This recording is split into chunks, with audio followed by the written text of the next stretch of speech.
नरेंद्र मोदी ने लगातार नरेंद्र मोदी पर जो इल्जाम लगे हैं, नरेंद्र मोदी पर 10 पन्नों का एक जो इस्तीफानामा है डीजी बंजारा का, डीआईजी हैं, उन्होंने जो आरोप लगाए, हम लगातार न्यूज 24 की तरफ से पूछ रहे हैं कि क्या नरेंद्र मोदी को जवाब नहीं देना चाहिए, क्या नरेंद्र मोदी की चुप्पी क्या कहती है। करीब करीब 24 घंटे हो चुके हैं लेकिन नरेंद्र मोदी की तरफ से इसका जवाब नहीं। हम दर्शकों की तरफ से सवाल पूछ रहे हैं, दर्शकों से भी सवाल पूछ रहे हैं कि क्या मोदी को बंजारा के सवालों का जवाब देना चाहिए, क्या मोदी को बंजारा के आरोपों का जवाब देना चाहिए। अगर आपका जवाब हां है तो आप N24Y टाइप करें, आपका जवाब ना है तो N24N टाइप करें। और इसमें तमाम तरह की राजनीतिक प्रतिक्रिया भी आई है। बीजेपी के बहुत सारे नेताओं ने अलग अलग बातें कही है। किसी ने कहा बंजारा की मानसिक स्थिति खराब हो गई है, किसी ने कहा यह साजिश है। सबसे पहले सुनते हैं बीजेपी के नेताओं का क्या कहना है, लेकिन फिर भी हमें जवाब का इंतजार होगा कि मोदी क्या कहते हैं इन आरोपों पर। सबसे पहले सुनिए बीजेपी के नेता क्या कह रहे हैं।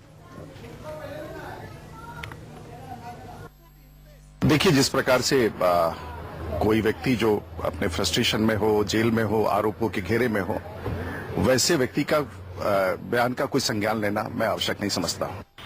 कांग्रेस श्री नरेंद्र मोदी और भारतीय जनता पार्टी के चुनावी मैदान में आने से नर्वस है और इसलिए अपने डर्टी ट्रिक्स डिपार्टमेंट को उन्होंने सक्रिय किया है। परंतु भारत की जनता जो है वो सत्य को समझती है। समय आने पर जब चुनाव आएंगे तो वो इसका उत्तर मतपेटी के माध्यम से, वोटिंग मशीन के माध्यम से देगी। कि 7 साल से मुझे लगता है कि उनके ऊपर इतना दबाव डाला गया है जेल के अंदर कि यह मुझे कहीं न कहीं किसी प्रकार से कांग्रेस का षड्यंत्र दिखता है। कांग्रेस की रणनीति के आधार पर बंजारा जी ने ये पत्र लिखा है, क्योंकि 6 साल तक तो उन्हें कभी लिखने का मौका नहीं मिला, ये पीड़ा कहने का मौका नहीं मिला। कांग्रेस कोई ऐसा हथकंडा नहीं जो नरेंद्र मोदी के खिलाफ न उपयोग किया हो। आपने सुना बीजेपी के 4 नेताओं के बयान। बीजेपी का इल्जाम है कि कांग्रेस की साजिश है, कांग्रेस के इशारे पर, कांग्रेस के कहने पर, कांग्रेस की साजिश के तहत डीजी बंजारा ने इतने संगीन इल्जाम नरेंद्र मोदी पर लगाए हैं। ये इल्जाम है कांग्रेस पर। कांग्रेस के नेता क्या कह रहे हैं आप वो सुनिए। हम कोशिश करेंगे कांग्रेस के नेताओं से बात करने की, उनसे भी पूछेंगे क्या उनकी साजिश है। लेकिन एक सवाल डीजी बंजारा पर जरूर उठता है टाइमिंग का, कि ऐसे वक्त में इतने सालों की छुट्टी के बाद अचानक एक पहले सीडी आती है और उसके बाद इनकी चिट्ठी आती है। क्या ये टाइमिंग कुछ संदेह के कटघरे में डीजी बंजारा की मंशा को भी खड़े करता है? हम इस पर भी बात करेंगे। लेकिन इन सब के बावजूद कि अगर ये टाइमिंग गलत है, अगर डीजी बंजारा साजिश कर रहे हैं, अगर डीजी बंजारा कांग्रेस के इशारे पर काम कर रहे हैं, तो भी मोदी को जवाब देना चाहिए, क्योंकि इल्जाम मोदी पर लगा है, उनके प्रवक्ताओं पर नहीं। इल्जाम नरेंद्र मोदी पर लगा है जो प्रधानमंत्री के दावेदार हैं। इल्जाम उस नरेंद्र मोदी पर लगा है जो हर बात पर ट्वीट करते हैं। इल्जाम उस नरेंद्र मोदी पर लगा है जो किसी भी आरोपों का जवाब देने से हिचकते नहीं। 3 लाइन का जवाब 30 लाइन में देने वाले मोदी चुप क्यों हैं? पहले सुनिए कांग्रेस के नेता क्या कहते हैं।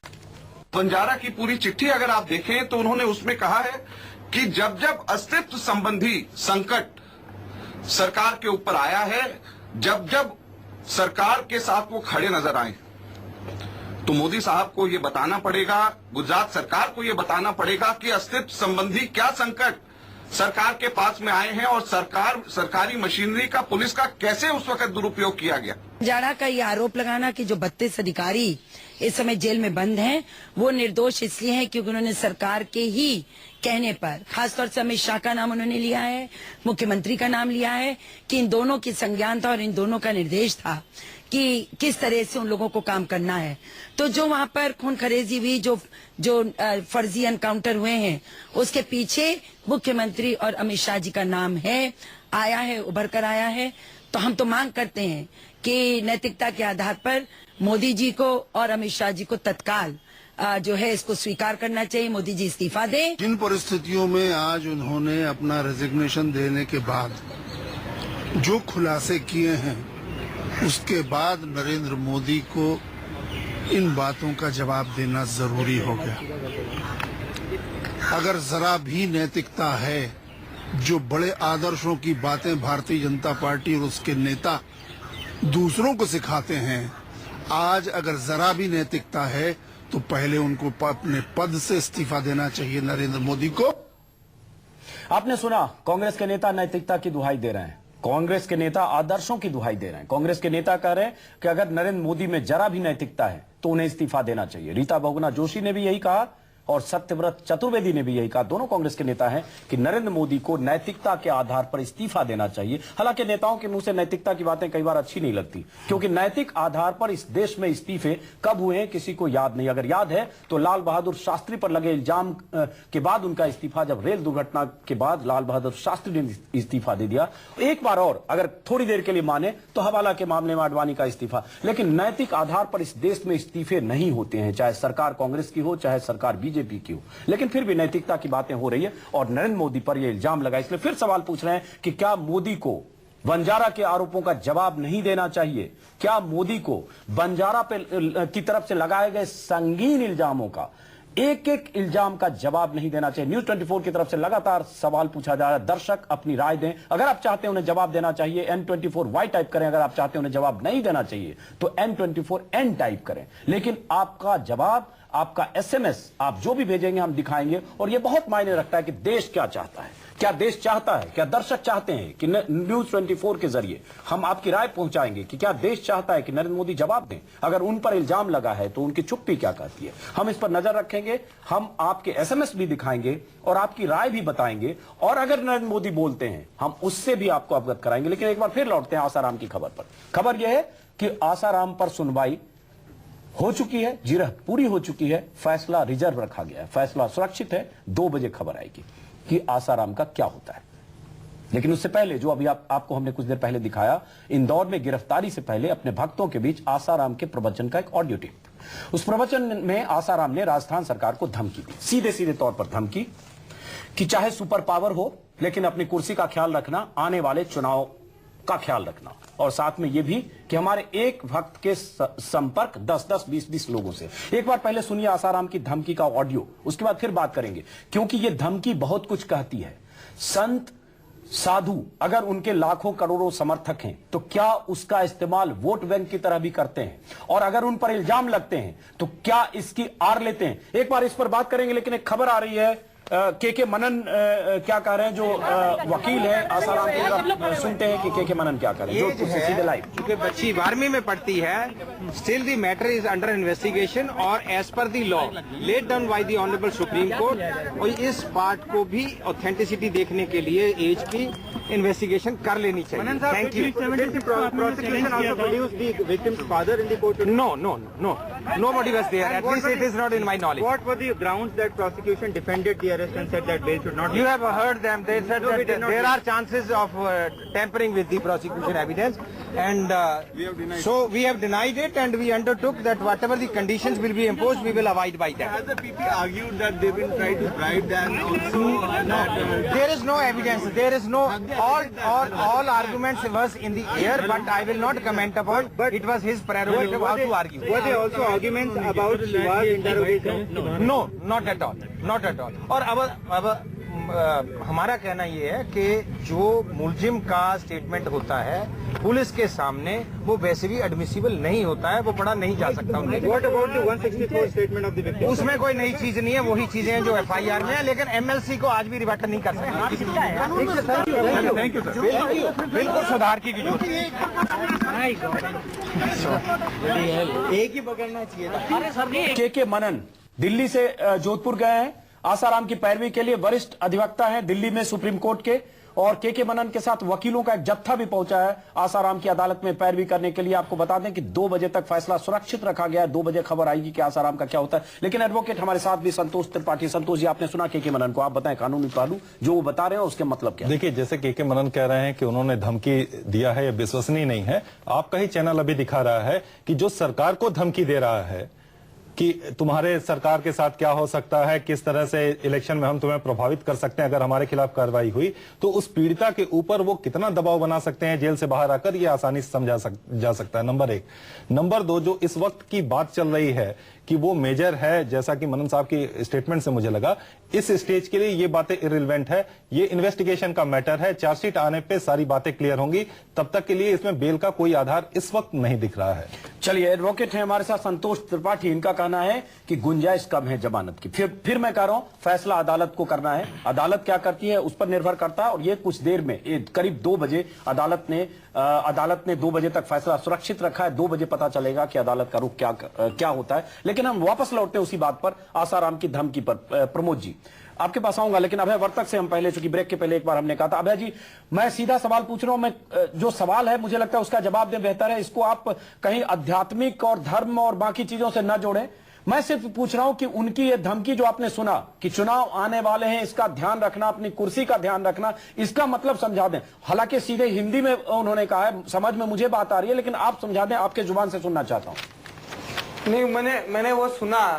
अंजुम जी, कैसा है कि मैंने देखा कि मैंने 2-3 बार बोलने का सोचा कि हम शांति से बात करें, लेकिन आप मेरा भी बात पूरी तरह से सुनने के लिए तैयार नहीं है। प्रमोद कृष्णन जी ने जो भी बापूजी के बारे में कहा है, प्रमोद कृष्णन जी तो कांग्रेस के कार्यकर्ता है, तो मैं समझ सकता हूं।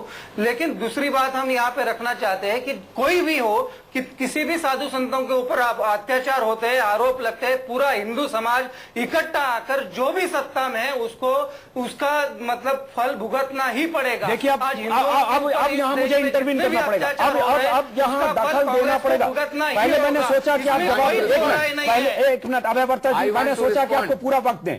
आपने इन पर जो आरोप लगाया इसका जवाब प्रमोद जी दें, लेकिन आप कोई भी ऐसा करेगा तो हिंदू समाज पूरा आकर भुगतना पड़ेगा। तो हिंदू समाज के ठेका लेकर आप बैठे क्या? हिंदू समाज के ठेकेदार प्रमोद, माफ करें, हिंदू समाज के ठेकेदार अभय जी आप हैं क्या? एक मिनट, हिंदू समाज के ठेकेदार आपको किसने बनाया? अभय वर्तक जी, देश के हिंदू समाज के ठेकेदार आपको किसने बनाया? क्या आप तय करें, मुंबई में बैठकर आप फतवा दें कि हिंदू समाज क्या करने वाला? हिंदू समाज के ठेकेदार आपको। मैं एक सवाल पूछ रहा हूं, स्टूडियो में हम जो बैठे हैं, हम भी हिंदू हैं, ये कैसे तय होगा? पहली बात, पहले ये हिंदू मुस्लिम समाज की बात कहां से आई? नंबर 1, एक मिनट, ये आरोप की बात, एक मिनट अभय जी, सवाल सुनिए। मैं पूछता हूं, हिंदू समाज का ठेकेदार आपको किसने बनाया? ये मैं एक सवाल पूछता हूं, मैं जानना चाहता हूं।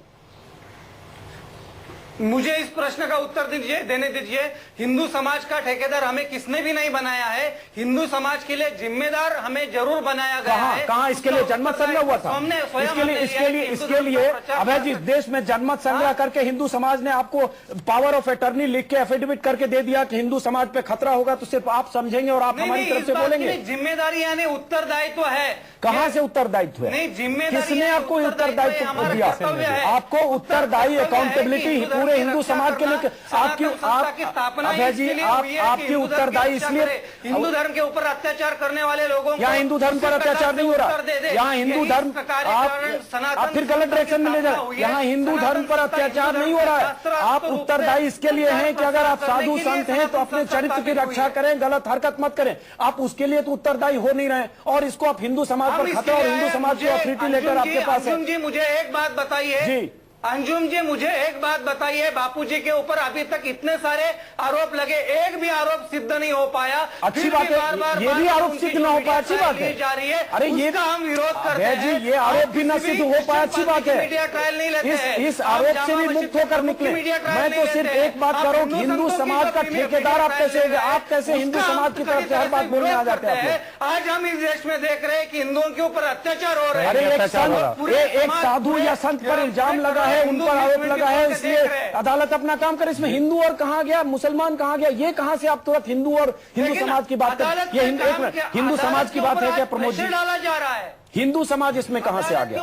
और ये लोग जब बोलते हैं तो क्या लगता है कि हिंदू समाज ने, पूरे देश ने इनको ऑथराइज कर दिया नोटरी पब्लिक में कि आप अगर कुछ हो तो हिंदू समाज के प्रवक्ता बन जाए? देखिए अंजुम जी, ये लोग बेचारे ऐसे लोग हैं, ये पैसे लेते हैं और ये तोते की तरह बोलते हैं, नंबर 1। नंबर 2, ये अभी इन्होंने कहा मैं कांग्रेस का प्रवक्ता या कांग्रेस का कार्यकर्ता है, तो अभय वर्तक जी जब आपका टेप चल रहा था, आप पहले अपनी स्थिति को समझिए। आपको स्थिति, तो एक तो आप थोड़ा सा हाँ ठीक है, बापू के लोगों को अधिकार है कि वो सबको गाली दें फेसबुक पे, हमें इतनी गालियां मिल रही हैं, जबकि अगर हम बापू को बलात्कार करने की इजाजत दे दें क्या? आपकी जो प्रवक्ता है नीलम दुबे वो भी ये चाहते हैं। आपने जो बात कही, आप पहले जवाब सुनिए ना। आपने इनको कहा, एक मिनट अभय जी, आपने इनको कहा कि कांग्रेस के प्रवक्ता हैं या कांग्रेस के कार्यकर्ता हैं, तो इनको जवाब देने दीजिए। आप जवाब सुनिए, इल्जाम आपने लगा, इल्जाम की शुरुआत, एक मिनट अभय जी आप लोग अगर ये तय करके आए चिल्लाएंगे तो उससे बात नहीं निकलेगी। मैंने सीधा सवाल पूछा था, उस टेप के हवाले से आप हिंदू समाज पर चले गए। आपने प्रमोद जी पर कहा कि कांग्रेस के कार्यकर्ता है, तो इनको इनका जवाब सुनिए, सुनने दीजिएगा, इनका जवाब सुनिए। आपने इल्जाम लगा, इनका जवाब सुनिए। अभय वर्तक जी, मैं on record national television channel पे आपको आपके पूरे आशाराम बापूजी के सभी भक्तों को विनम्र निवेदन करते हुए ये चुनौती देता हूं कि यदि मैं कांग्रेस का कार्यकर्ता हूं आज, तो या तो मैं अपना जीवन गंगा में डूब के समाप्त कर लूंगा, और या आप समाप्त कर लेना और आपके बापू डूब के मर जाएंगे। बलात्कार करने की अनुमति कोई संत समाज नहीं देगा। हमने पहले भी कहा कि पहले ये बात क्लियर होनी चाहिए कि बापू ने बलात्कार किया है या नहीं किया। हमारी लड़ाई अजीत अंजुम जी से भी है और हम इस बात का पर्दाफाश करना चाहते थे, लेकिन आप लोग हैं बिल्कुल रटे रटाए तोते की तरह, देश सब देख रहा है। हिंदू समाज आपका कोई वो नहीं है कि हिंदू समाज सनातन नाम रख लिया। तमाम देश के संतों को बापू के खिलाफ खड़े करेंगे आप। तमाम देश के संत अभी देख रहे हैं, सच को सच बोलो भाई। अरे एक बार ये कहो कि हाँ बापू से गलती हो गई है, बापू ने बलात्कार नहीं किया लेकिन छेड़खानी की थी या नहीं किया, अदालत से फैसला आने दीजिए, अदालत पे यकीन करो, कोर्ट को, पुलिस को जांच करने दीजिए। अरे भाई हम बोल रहे हैं, इसमें क्या हो गया? अगर देश की जनता के सामने बापू ये कह देते हैं बलात्कार नहीं किया, छेड़खानी करी थी, तब भी कोई बात नहीं है। ये देश तो महान है, माफ कर देगा। इस देश में श्रद्धा है, विश्वास है, उसका खून होने से बचाओ। प्रमोद जी एक मिनट, प्रमोद जी माफ करें, बीच में मत रखिएगा। प्रमोद जी एक मिनट रोक, हाँ एक मिनट अभय जी देखिए, अनर्गल बातें मत करो। अभय जी बात की शुरुआत आपने की, आप पहले पढ़ो, जो इन पर इल्जाम लगाया, आप तुरंत मीडिया, मैंने आपको चुनौती दी है, आप डूब के मरोगे गंगा में अगर मैं कांग्रेस का कार्यकर्ता नहीं हुआ। एक मिनट मुझे लगता है बातचीत गलत डायरेक्शन में जा रहा है, निजी आक्षेप से बात नहीं निकलेगी। हमने तो आप माफी मांगिए झूठ बोलने के लिए। हमने तो अभय जी आप पर ये सीधा सवाल आपसे पूछा था कि ये जो टेप है जिसमें धमकी है, जिसमें वो चुनाव का हवाला दे रहे हैं, जिसमें कुर्सी का हवाला दे रहे हैं कि चुनाव आ रहे हैं, ध्यान रखना। लगातार हम बता रहे हैं जोधपुर से अपडेट, जोधपुर में क्या होने वाला आसाराम का। दूसरा सवाल हम न्यूज 24 के दर्शकों से लगातार पूछ रहे हैं कि क्या आपको नहीं लगता कि मोदी को वंजारा की तरफ से लगाए गए आरोपों का जवाब देना चाहिए? हम ये सवाल लगातार पूछ रहे हैं इसलिए क्योंकि मोदी पर जो आरोप लगे वो बहुत संगीन है, इसलिए मोदी को जवाब देना चाहिए या नहीं, ये आपकी क्या राय है? अगर आप चाहते हैं हां तो N24Y टाइप करके भेजें, अगर चाहते हैं ना N24N टाइप करके भेजें। किस नंबर पर आपको एसएमएस करना है, एसएमएस वो नंबर भी हम आपको दिखा रहे हैं और आप 542440 पर एसएमएस कर सकते हैं, एसएमएस के जरिए अपनी राय बता सकते हैं। लेकिन ब्रेक के पहले हम बात कर रहे थे और उसमें काफी गर्मा गर्म बहस भी हो रही थी स्टूडियो में, नाराज भी हुए, इल्जाम भी लगे। अभय वर्तक जी ब्रेक के पहले आप नाराज, आप कुछ कहना चाह रहे हैं? मैं सिर्फ एक बात कहना चाह रहा हूं अंजुम जी कि भक्ति अंधी ही होती है, क्योंकि ये देश भावनाओं का है। भक्त को अंधा होना कोई बुरी बात नहीं है, लेकिन ये पहली बार देखने को मिल रहा है कि बापू के भक्त अंधे ही नहीं है, बेशर्म बहुत हैं, झूठे बहुत हैं। और अगर सीधे सीधे बापू ये कह दें कि भाई मैंने बलात्कार नहीं किया और मैं करना चाहता था, मुझे तो भी ये देश उन्हें माफ कर देगा, उन्हें माफ कर देगा। इत्तेफाक नहीं रखता। मैं बोल रहा हूँ ना, उन्होंने आरोप पे लगाया क्योंकि अभी अदालत में ये बेशर्म है और ये बेशर्मी प्रमोद जी चूंकि ये अदालत में मामला है, जो इनके खिलाफ बात करता है, इस राय को चैनल सच्ची बात करता है अपने खिलाफ बोलते हैं। प्रमोद जी माफ करिए, इसको मुझे काटना पड़ेगा क्योंकि ये राय आपकी निजी है जिसको चैनल इत्तेफाक नहीं रखता। न्यूज 24 इस राय को डिसोन करता है, इनकी राय है, अदालत को फैसला करने दीजिए, अदालत से क्या फैसला आता है। अभय वर्तक जी हम एक लाइन फिर वापस वहीं पे आएंगे क्योंकि बात को किसी और दिशा में ले जाने की बजाय एक लाइन जो आसाराम की धमकी का टेप सुनाया जिसमें उन्होंने कहा कि राजस्थान में चुनाव आने वाले हैं, सुपर पावर भी हो तो भी कुर्सी का ख्याल रखना, इसका क्या मतलब है? अगर सिर्फ इसके बारे में बताएं तो बेहतर होगा बजाय इसके कि हिंदू समाज, सनातन समाज और कहीं से कहीं और लेके चले जाए। जी अंजुम जी, मैं बहुत क्षमा चाहता हूं कि मुझे एक बात का स्पष्टीकरण यहाँ पे जरूर देना होगा, क्योंकि इन्होंने आरोप लगाया था, सिद्ध करके दिखाए। कलकीधाम.org के ऊपर इनका और मेरा आरोप का तथ्य मिल जाएगा कि ये कांग्रेस के कार्यकर्ता है या नहीं है। मैं आगे जाता हूं कि जो हमारे ऊपर आपने जो कलकीधाम.org हमारी और मेरा छात्र जीवन उसमें लिखा हुआ है। मैं NSUI में था, SFI में भी था, स्टूडेंट फेडरेशन ऑफ इंडिया में भी था और मैं RSS में भी रहा हूं। तो किस पार्टी से संबंध करोगे? प्रत्येक व्यक्ति किसी राजनीतिक दल को वोट देता है, इसका मतलब ये नहीं कि वो गुनाह को गुनाह ना कहे, सच को सच ना कहे। अभय वर्तक जी, बोलने से पहले अपनी बात को कहना, मैंने पूरा करना दे दिया है कि आपने राजीव गांधी के साथ काम किया है और राजीव गांधी के साथ काम करना क्या बलात्कार जैसा है? वेबसाइट के ऊपर देखने के लिए क्या राजीव गांधी के साथ करना गुनाह था? काम करना मेरा कहने का मतलब है, मैंने तो आपके, अगर आप सनातन में है, मैं कहूँ कि आपने गॉडसे की नीति को फॉलो किया, जो भी तो ये बातें बेतुकी हैं। मुद्दे की बात करो। मुझे लगता है मुद्दे की बात करो। प्रमोद जी मुझे रोक, अभय जी, मुद्दे की बात करो। प्रमोद जी, अभय जी, मुझे लगता है निजी आक्षेप का वक्त नहीं है, उससे कहीं हम जाएंगे नहीं। आप की राय अपनी जगह, इनकी राय अपनी जगह। मैंने जो सवाल पूछा उसका संक्षिप्त जवाब दे दीजिए, क्योंकि हम कार्यक्रम खत्म कर रहे हैं, ब्रेक पर जाने का वक्त है। आप संक्षिप्त जवाब दें सीधा कि इस धमकी का क्या मतलब है और क्या ये धमकी देना सही है?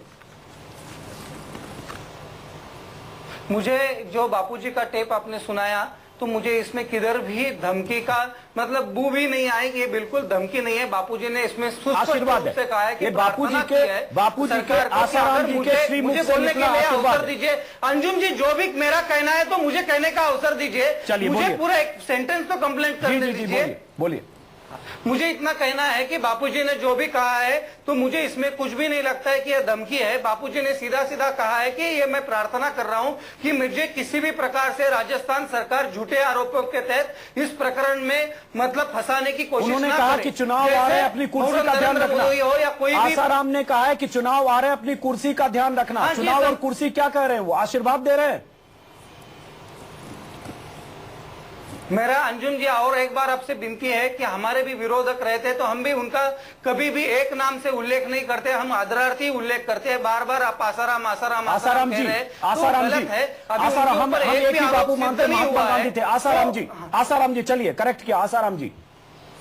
हाँ जी, हाँ जी, धन्यवाद अंजुम जी आपके इस सहयोग के लिए। तो मैं यहाँ पे इतना ही कहूंगा कि परम पूज्य बापूजी ने जो भी कहा है कि सत्ता को भी मैं कहता हूं कि उन्होंने कहा है कि आप अपनी कुर्सी का ख्याल रखें, तो उन्होंने एक अपनी भावना व्यक्त किया। अगर बहुत अच्छी भावना, बहुत अच्छी भावना है कि उन्होंने कहा कि चुनाव आ रहा है, अपनी कुर्सी का ख्याल रखना, अच्छी भावना है, मुझे समझ में आ रहा है। जी जी, समझ गया ये भावना। ये सीधे सीधे तौर पर धमकी है कि चुनाव आ रहा है, और जाहिर है दर्शकों को बता दें 2 महीने बाद चुनाव होने राजस्थान में। बिल्कुल तो ये धमकी है या भावना है या आशीर्वाद है? अंजुम जी, जिस प्रकार की धमकी भरे ये शब्द और ये प्रवचन दिखाई दे रहा है, इसमें और एक बात कहना है। अभय जी, एक मिनट, अभय जी, मैं अपनी बात कही आपने। जिस तरह से आसाराम जी इस तरह के लैंग्वेज को इस्तेमाल कर रहे हैं और उनके भक्तों में जो उग्रता दिखाई दे रही है, मुझे लगता है कि उसको सुरक्षा दी जानी चाहिए। विक्टिम को बहुत ज्यादा सुरक्षा की जरूरत है।